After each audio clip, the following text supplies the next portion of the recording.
ایسے نہ مارو، ایسے نہ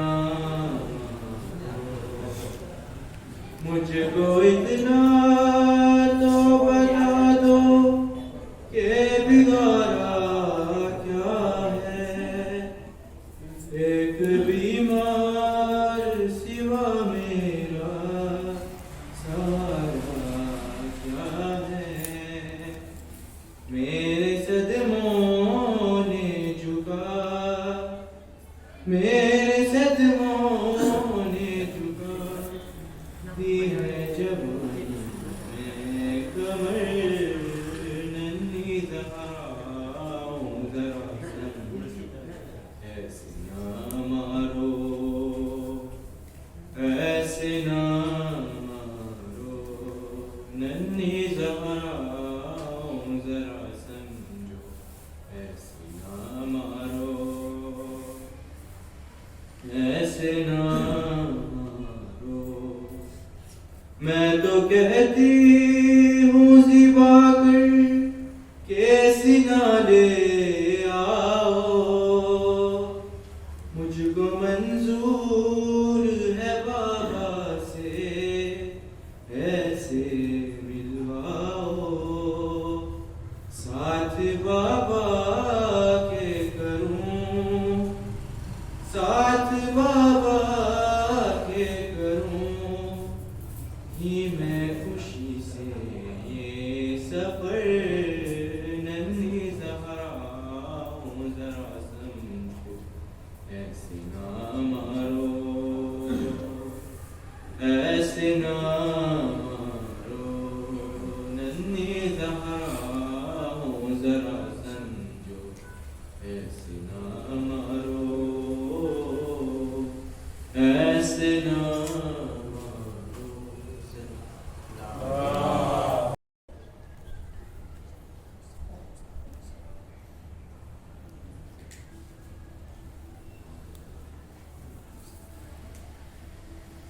بسم الله الرحمن الرحيم إن الله وملائكته يصلون على النبي يا أيها الذين آمنوا صلوا عليه وسلموا تسليما اللهم صل على محمد أعوذ بالله من الشيطان الرجيم بسم الله الرحمن الرحيم الحمد لله رب العالمين الصلاة والسلام على أشرف الأنبياء والمرسلين سیدنا و نبینا ابی القاسم محمد اللہم صلی علی محمد و علی اہل بیت الطیبین الطاہرین المعصومین المطہرین المقربین ولعنۃ الدائمۃ علی اعدائهم و غاصبی حقوقهم و منکری فضائلهم اجمعین، اما بعد فقد قال الحسین علیہ الصلوۃ والسلام انی لأعلم اصحابنا اوفا ولا خیر من اصحاب الصلوات علی محمد و آل محمد اللہم صلی علی محمد و آل محمد۔ امام حسین علیہ السلام نے اپنے اصحاب انسان میں متعلق ارشاد فرمایا کہ جیسے وفادار اور نیک صحابی میرے ہیں، ایسے صحابیوں کے بارے میں کہ کسی اور سے ہوں مجھے علم نہیں، میں نہیں جانتا۔ ان ایام محرم میں ہماری گفتگو اصحاب حسینی کے متعلق چل رہی ہے کہ ان کا کردار کون سی چیزیں تھیں کہ جن کے بنیاد پر امام حسین علیہ السلام نے اپنے اصحاب کے متعلق یہ کہا کہ ان سے بہتر، ان سے زیادہ وفادار کوئی اور نہیں تھا۔ کل میں نے آپ کے سامنے امام حسین کے ایک صحابی جناب